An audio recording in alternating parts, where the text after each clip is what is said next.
Good morning. I'm a little loud, so if I get too loud, let me know, but good morning. But I want to wake you guys up. I'm going to talk really quickly in a general sense about what happened to me and how that affects you in dealing with bullying. And how many people here have probably been bullied? I've been bullied. And what tricks do bullies try to use? Intimidation. What else? Blackmail. And sometimes they get physical. So what happened to me, so as you get later in life, folks, the bullies get a little more sophisticated. They're not your kid on the playground hitting you. Sometimes they can bully you and they'll smile and they'll be really nice. So we're going to talk about the rights you might think you don't have. I'm going to blast through some of this because this was a 45-minute talk last week. And hold on one second. So when I was being bullied by the government, I always felt like I was on the Titanic, and I would say I was the guy that was screaming iceberg, iceberg, and everybody wanted me to shut up because they were having a good time dancing on the deck. And I still felt it was my job to warn everybody. And sometimes when you're being bullied, you're seen as the victim, and people are kind of polite about victims. In a way that they don't say they don't want to believe you. Oh, yeah. When you say something bad about someone else, people don't want to believe it unless they see it for themselves. So ironically, victims of bullying can have a difficult time if people don't see the bullying themselves. So one of the ways that I fought back, and one of the great things about what's happening here, one of the reasons why I love being here, is it's so important for you guys to have knowledge, which you're doing at a young age, which is awesome, so that you have power to do good and to, deal with the bullies. And in my instance, the government was the bully, but not everyone in the government's been a bully to me. I've met congressmen. A congressman came to my book signing yesterday, and I've met people in the press. So, everyone in the government's not a bully, but bullies don't have a lot of knowledge, and in technology, the government doesn't have a lot of knowledge right now, as we can see. So we have a few more bullies than we need in the government right now without their knowledge. So, like I said in my earlier talks, that villainy wears many masks. None's the more dangerous than mask of virtue. A lot of bullies later in life talk about how they're here to help, and they just want to be nice, and that's how they kind of get you to relax and not realize. So it's a little more sophisticated. And I come from medicine. For 30 years, I was in medicine, and I see such a similarity in technology now. I think technology is where medicine was about 125 years ago, where we're just on the cusp. And it's exciting, it's impacting everybody. And yet, it's going to be rocky in the beginning. And sometimes you've got people coming in that don't have knowledge, but they have power in the government. And it's important that we be proactive and learn early in life like you guys are doing so that things can be set right. And we don't have terrible things like this massive breach we had at OPM.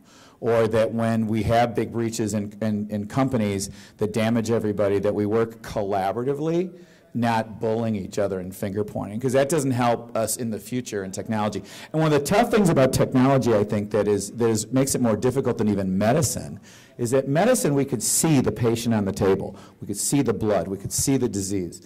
In technology, a lot of it's invisible, so it's hard to convince people to trust the knowledge you have. So you have to work real hard in educating. And it's even a greater challenge, as we can see right now. I don't think you saw the government trying to regulate medicine like crazy 100 years ago and thinking like they knew what they were doing. They sort of got out of its way. And bureaucrats then have scant experience of the worlds they regulate. So again, the fact that you guys are getting knowledge so early in life that you can use it for good is a great thing. So let's talk now. I want you guys to pay. I'm going to give you a hint here. So I got 2 books I'm going to give away. So and I'm going to sign them. And so you pay attention to some of this stuff because we're going to have a test question. So when this first started to me, I was like, well, how can this possibly happen that the government's coming after me? I mean, don't I get to go to court? Don't I have my rights? Don't we get to hear this out? And I couldn't believe that my lawyers were saying the government can come at you in technology because Congress has made a rule that something may go wrong, and if it doesn't go wrong, you're still guilty. So you can have nothing have gone wrong happen, but it could be set up wrong, and you're going to have your reputation ruined. And what I realized was everything I was taught about the government was half a truth. We have 3 branches of government.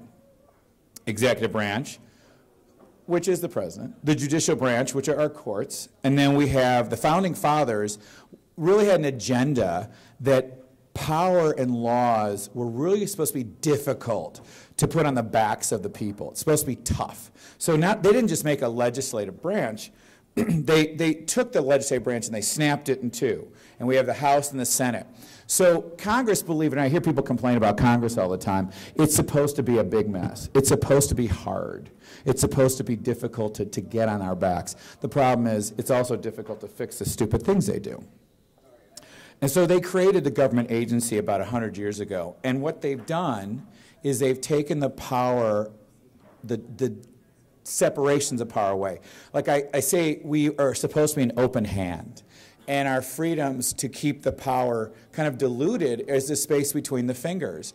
But when you take the separations of the powers away, you create a fist. Fists are not friendly, right? So what happens is you get bullied, and then you succumb before you get your due process. And that's what we have to understand about these agencies. What I find people shocked about is they've got fist power. They have their own courts. They have their own rules, and Congress says they can do that, so the judicial system can't intervene. So that creates corruption. And what happened to me specifically, and what the book's about, and then I'm going to tie this up and ask a couple questions if you guys have, because it's going to be a short, sweet overview. The book is really written like a novel, like a story, because when you communicate to others, it's better to speak in story, because that's how our brains are wired. Our brains are wired to tell a story of each other's lives, and then we're not confrontational with each other. We don't get on the opposite side.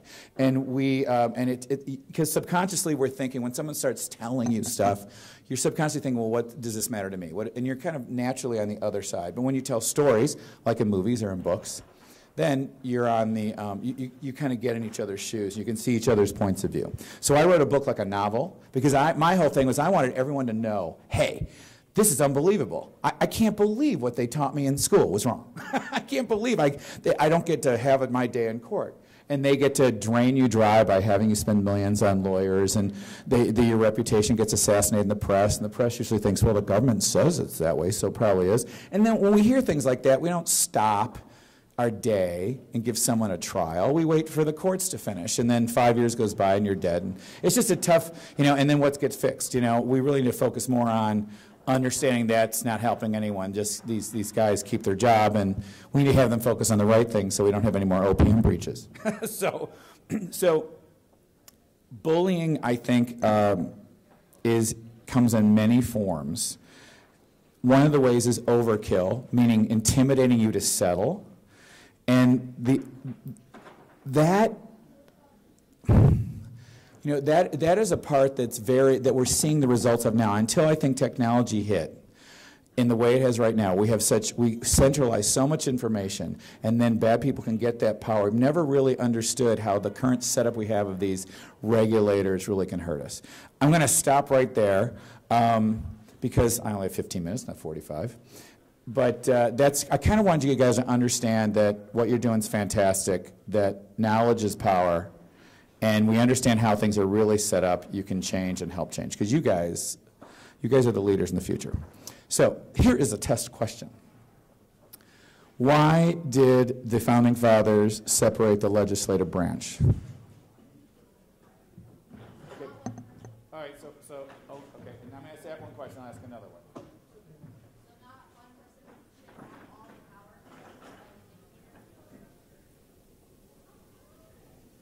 Try it again. It'd be warm. It's right.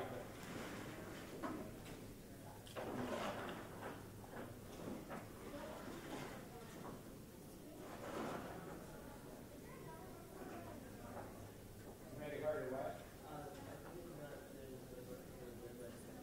That's right. It's supposed to make it hard for laws to be passed. That's the main reason we split the House and the Senate. Okay. So who can name for me the three, and we'll get to book review. Who can name the three branches of the government? Yes, sir.